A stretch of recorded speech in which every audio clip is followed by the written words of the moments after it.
عليكم السلام. أهلا وسهلا بكم حضرتك برنامج المعلومات القرآنية، وهذه هي الحلقة رقم 937 في كتاب المحمديون بين إهلاك قائم وإهلاك قادم. ونحن في هذه الحلقة عن الدعوة للفساد باسم الإسلام، يعني كما قام بها الحنابلة. وتعرضنا في يعني حلقتين سابقتين عن الحنابلة في اضطهادهم للإمام الطبري محمد بن جرير الطبري سنة 310. والسؤال الآن: من هو الذي حرض والذي جمع أو جمع غوغاء ورعاع الحنابلة بعشرات الألوف لكي يحاصروا الطبرية؟ هذه الحلقة عنوانها الفقيه الحنبلي محمد بن داود الظاهري الشاذ جنسيا هو المحرض على محنة الطبري.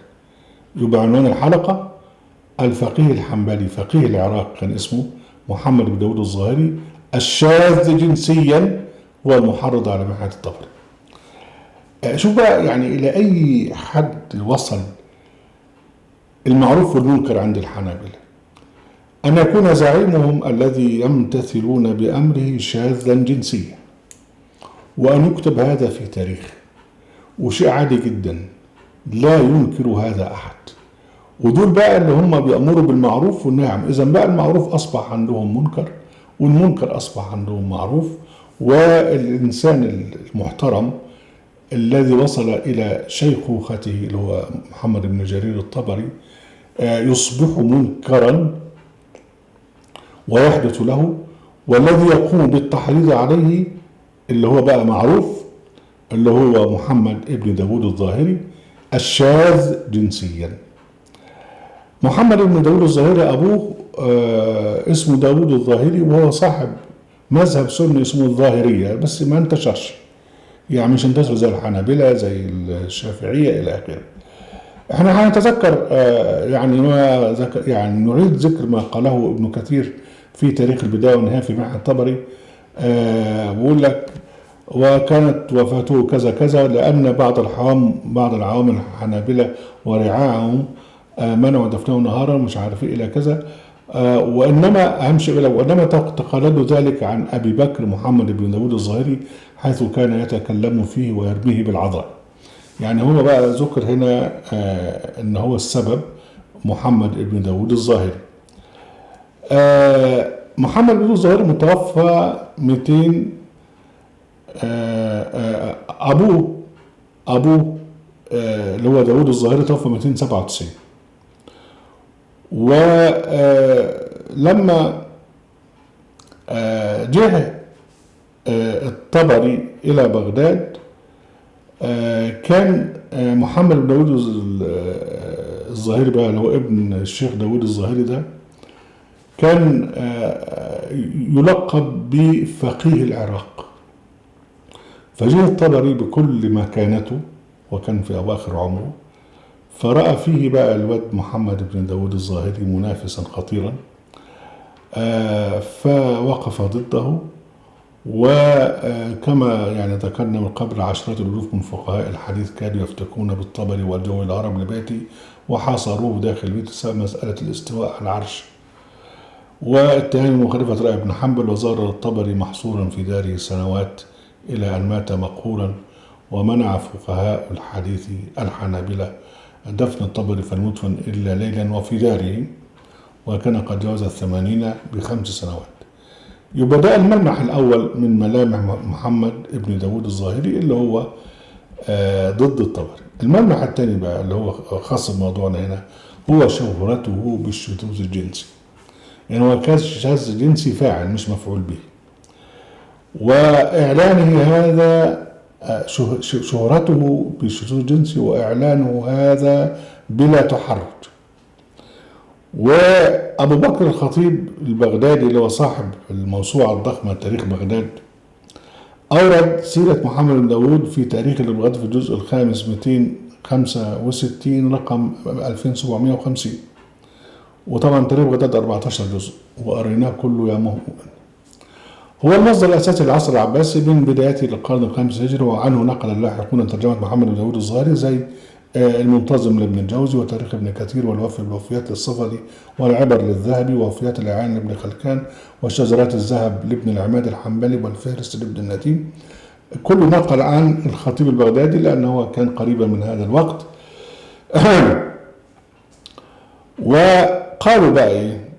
إن الأستاذ محمد ابن داود كان يهوى بحب فتى حدثا من أهل أصبهان، يعني واد بيسموه الأحداث المردان، كان بيحب عيل من أهل أصبهان. اسمه إيه العيل ده؟ قال لك اسمه محمد بن جامع، ويقال له ابن زخرف. والمشكلة هنا بقى إيه؟ محمد بن أنا مضطر طبعا أتكلم كده. محمد بن جامع كان هو المفعول به، لكنه كان الذي ينفق على محمد بن داود الظاهري. يعني تخيل بقى الفقيه العراق كان شاذا جنسيا، وكان الذي ينفق عليه هو الذي يفعل فيه الفحشاء. يعني العيل ده هو اللي كان بينفق على محمد بن داود الظاهري. يعني ده عار كبير جدا، يعني لم تسمع به أروقة الأمم المتحدة يا مؤمن. المهم، وكان ابن جامع هذا والذي ينفق على محمد بن داود حتى قيل فيه لم يرى معشوق ينفق على عاشق غيره. مفيش حد طبعا، دي حاجة بقول لك يعني لم تسمع بها الأمم المتحدة ولا كل المنظمات الدولية، إن المعشوق الولد ينفق على العاشق بتاعه اللي هو فقيه العراق. يقول لك ودخل المعشوق محمد بن جامع يوما الحمام وخرج، فنظر في المرآة فأعجبه حسنه، وكان حلو قوي، فغطى وجهه بمنديل وجاء إلى محمد بن داود وهو على تلك الحالة فقال ما هذا؟ قال نظرت في المرآة فأعجبني حسني فما أحببت أن يراه أحد قبلك. يا سلام على كلام. فقال لك إيه بقى؟ فغشي على محمد بن داود من فرط العشق. أنا آسف اللي أقول من الكلام ده، بس الكلام ده موجود في التاريخ. وفي مجلسه الذي يفتي فيه ويروي الأحاديث جاءه رجل برقعة يستفتيه. يقول له إيه؟ واحد بقى جاي بيقول له شعر بقى، يقول له يا ابن داود يا فقيه العراقي أفتنا في قواتل الأحداق اللي هي العيون، هل عليهن في الجروح قصاص أم مباح لها دم العشاق؟ طبعا العشاق ده كله عن الجن، يعني عن الشذوذ الجنسي، عن العيال يعني، مش عن النساء. فراح كتب له بقى كيف يفتيكم قتيل صريع بسهام الفراق أو الفراق والاشتياق، وقيل التلاقي أحسن حالا عند داود من قتيل الفراق. الراجل معروف أنه هو شاذ جنسيا، شذوذا يعني إيجابيا، ولا يتحرج من إعلان هذا، والناس بيه يستفتيه برضه ويقولوا له وبيردوا عليهم. هو كان شاعر وكان ذكي جدا على فكرة.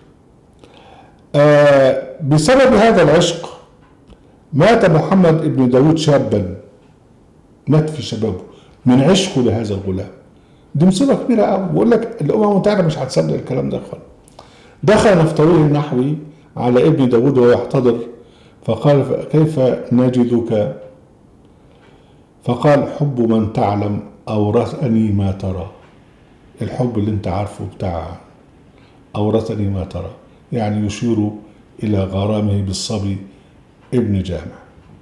ابن الجوزي تجاهل معظم الكلام ده يعني، وقال بس إيه؟ قال المؤلف ابتلي أبو بكر بن داود بحب صبي يقال له ابن جامع وقال ابن زخرف، فاستعمل العفاف والتدين وكان ما لقي سبب موته. يعني قال لك لا، إذا كان هو كان بيحبه بس كان عفيف، كان عفيف يعني، مش كان بيعمل فيه يعني. أنا مضطر أتكلم الكلام ده، مضطر أقول الحاجات دي يعني، لكن لكي نصل يعني كان نتصور مبلغ الحضيض الذي وصل إليه الحنابلة. وعلى فكرة يا اخوانا برضو لا نتحرج من أن نقول ان الحنابلة بتوع عصرنا اللي هم الوهابيين مصابون بهذا الداء ايضا.